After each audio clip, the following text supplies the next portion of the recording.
दोस्तों धान की रोपाई हम लोग तो सही समय पर कर देते हैं,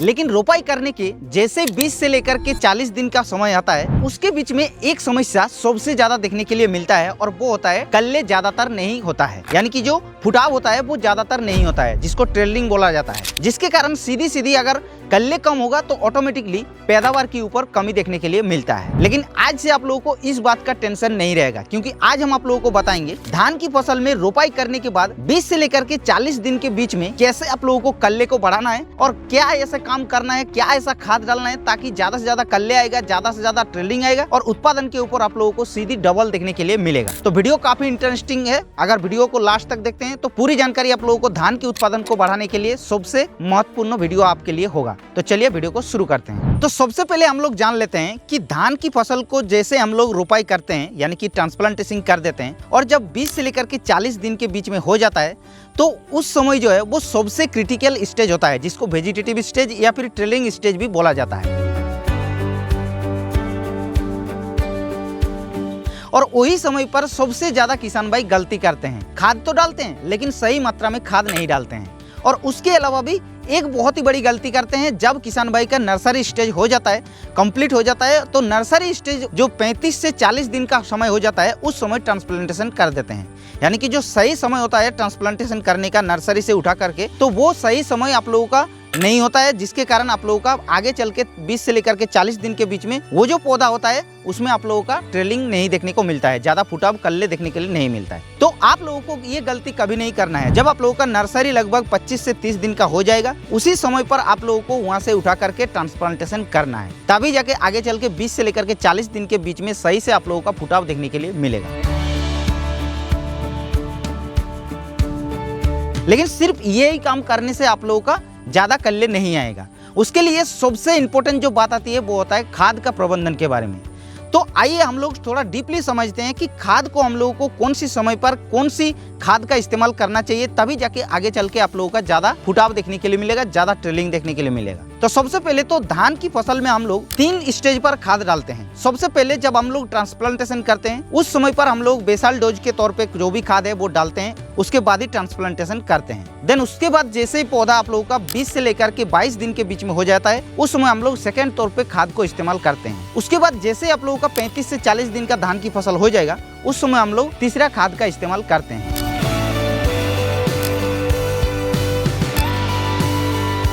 लेकिन सही समय पर तो खाद को इस्तेमाल करते हैं किसान भाई, जो हमने टाइम बताया, लेकिन सही खाद को इस्तेमाल नहीं करते हैं, जिस वजह से आप लोगों का जो पौधा है वो सही तरीके से नहीं बन पाता है और आगे चल के कल्ले भी नहीं निकलता है। तो सबसे पहले जब हम लोग रोपाई करते हैं, ट्रांसप्लांटेशन करते हैं, तो उस समय हमें क्या क्या खाद का इस्तेमाल करना चाहिए, आइए थोड़ा डीपली समझते हैं। जैसे रोपाई करने का समय होता है तो सबसे ज्यादा उस समय पौधे को जरूरत होता है फास्फोरस की, क्योंकि जड़ों का विकास होना उस समय बहुत जरूरी है। और जड़ों को विकास करने के लिए सबसे ज्यादा रोल निभाता है वो होता है डीएपी खाद, यानी कि फास्फोरस। डीएपी के अंदर 46% फास्फोरस होता है और 18% नाइट्रोजन होता है, और ये शुरुआती अवस्था में ग्रोथ के लिए काफी होता है। इसलिए इस समय हम लोगों को डीएपी खाद को इस्तेमाल करना चाहिए, ना कि आप लोगों को जो 10-26-26 या फिर यूरिया खाद होता है उसको इस्तेमाल करना है। तो डीएपी आप लोगों को 1 एकड़ के हिसाब से मिनिमम 50 किलोग्राम के हिसाब से इस्तेमाल करना है। साथ ही साथ किसान भाइयों आपको एक चीज बता देते हैं, इस समय अगर हो सके तो थोड़ा मात्रा में आप लोगों को पोटास को भी इस समय इस्तेमाल करना है। तीसरा खाद जब डालेंगे तो वो वाला स्टेज पर आप लोगों को हम बताएंगे कि पोटास का क्या रोल होता है।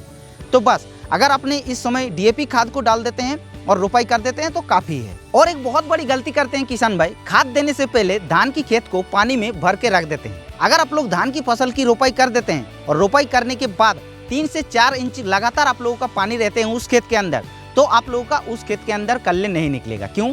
क्योंकि उस खेत के अंदर ऑक्सीजन नहीं मिलता है, जिससे आप लोगों का जो जड़ों का विकास होता है वो रुक जाता है और कल्ले निकलना बंद हो जाता है। इसलिए हमेशा आप लोगों को धान की रोपाई करने के बाद खेत में पानी को रुका हुआ नहीं रखना है, पूरा पानी को निकाल देना है। लगभग अगर थोड़ा मात्रा में पानी रहेगा, यानी कि हल्का फुल्का कहीं कहीं का पानी रहेगा तो सबसे बेस्ट है। जैसे कीचड़ जैसा अगर होगा तो सबसे बेस्ट है।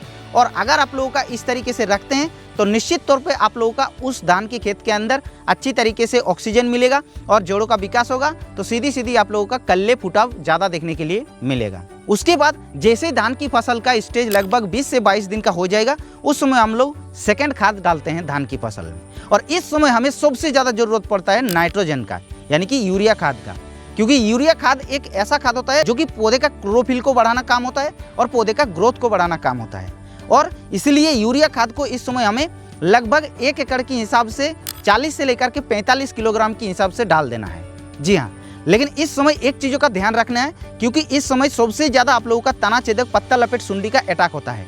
अगर उससे नहीं बच पाया तो कितना भी खाद डाल दिए, कितना भी समय सही से लगा दिए, लेकिन आप लोगों का जो फुटाव है वो ज़्यादातर देखने के लिए नहीं मिलेगा। और इस समय धान की फसल में तना छेदक और पत्ता लपेट सुंडी से बचने के लिए सबसे जो अच्छा रिजल्ट अभी मार्केट में दे रहा है वो होता है आडामा कंपनी का फोरफिडो, दूसरा आता है बिकोटा बायर कंपनी का, और तीसरा आता है फेटाजिन जो कि बेस्ट एग्रो लाइफ का। इसको आप लोगों को यूरिया खाद के साथ मिक्स करके डाल देना है, ताकि आगे चल के जो पत्ता लपेट सुंडी हो, चाहे जो तना छेदक सुंडी हो, वो आपके फसल में ना अटैक हो और सही से आपका पौधे का ग्रोथ हो, सही से आपका पौधे में क्लोरोफिल बने और ज़्यादा से ज़्यादा कल्ले निकले। इसलिए इसको आप लोगों को इस्तेमाल करना है।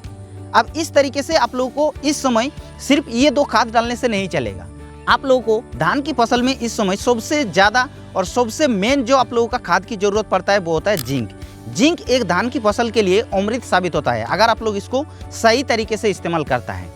तो इस समय 20 से 22 दिन के बीच में अगर आप लोग जिंक खाद को इस्तेमाल करते हैं, जिंक मोनोहाइड्रेट जो कि 33% वाला जो जिंक होता है उसको अगर इस्तेमाल करते हैं तो 6 से 8 किलोग्राम डालने से काफ़ी है यूरिया खाद के साथ। और आपने तो इंसेक्टिसाइड डाल ही रहे हैं, बस ये 3 खाद अगर डाल दिया तो और कुछ डालने का जरूरत नहीं है। अब बताती है तीसरी खाद का स्टेज, जब आप लोगों का धान की फसल 35 से 40 दिन का होता है और उस समय हमें ज़रूरत पड़ता है धान की फसल में थोड़ा मात्रा में यूरिया खाद को, और सबसे ज़्यादा जो जरूरत पड़ता है वो होता है पोटास की। क्योंकि इस समय धान की फसल में कल्ले निकलने का समय तो पार हो गया है, लगभग 40 दिन के बीच में अगर आप लोग किसी भी खाद को डालते हैं ना तो कुछ भी आप लोगों का काम नहीं होगा, चाहे कितना भी खर्चा कर लीजिए खाद में, 40 दिन तक ही आप लोगों का धान की फसल में खाद का काम होता है। और इस समय इसलिए आप लोगों को पोटास को डालना है, क्योंकि पोटास जो दाने होता है उसको सही से निकालने के लिए काम करता है और दाने के अंदर दूध जो होता है भुराव के लिए भी काम करता है।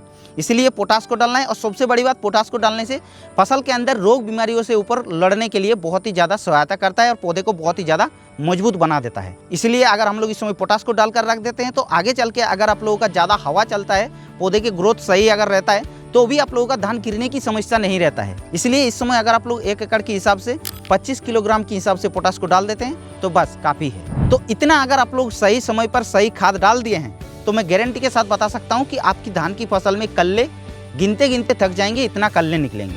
लेकिन इसको करने के बावजूद भी अगर आपने एक काम सही से नहीं किया, वो होता है खरपतवार। अगर खरपतवार को सही तरीके से कंट्रोल नहीं किए हैं तो चाहे कितना भी खाद डाल लीजिए, चाहे कितना भी समय को देख लीजिए, आपका कल्ले नहीं निकलेगा। इसलिए खरपतवार को आप लोगों को नियंत्रण पहले से आप लोगों को सही से करते हुए आना है। तो बस इतना ही है। अगर आप लोग सही समय पर सही मात्रा में खाद और खरपतवार को नियंत्रण कर लिया है तो बस आप लोगों का कल्ले अच्छी तरीके से देखने को मिलेगा, जिससे आप लोगों का फुटाव ज़्यादा होगा और सीधी आप लोगों का उत्पादन के ऊपर डबल देखने के लिए मिलेगा। तो बस इस वीडियो में बस इतना ही था। अगर ये वीडियो पसंद आया तो वीडियो को एक लाइक करके कमेंट करके जाना। बाकी हमारे इस चैनल पर पहली बार आ रहे हैं तो चैनल को सब्सक्राइब भी कर सकते हैं, क्योंकि हम लोग इस चैनल पर ऐसे न्यू वीडियो आप लोगों के लिए डालते रहते हैं।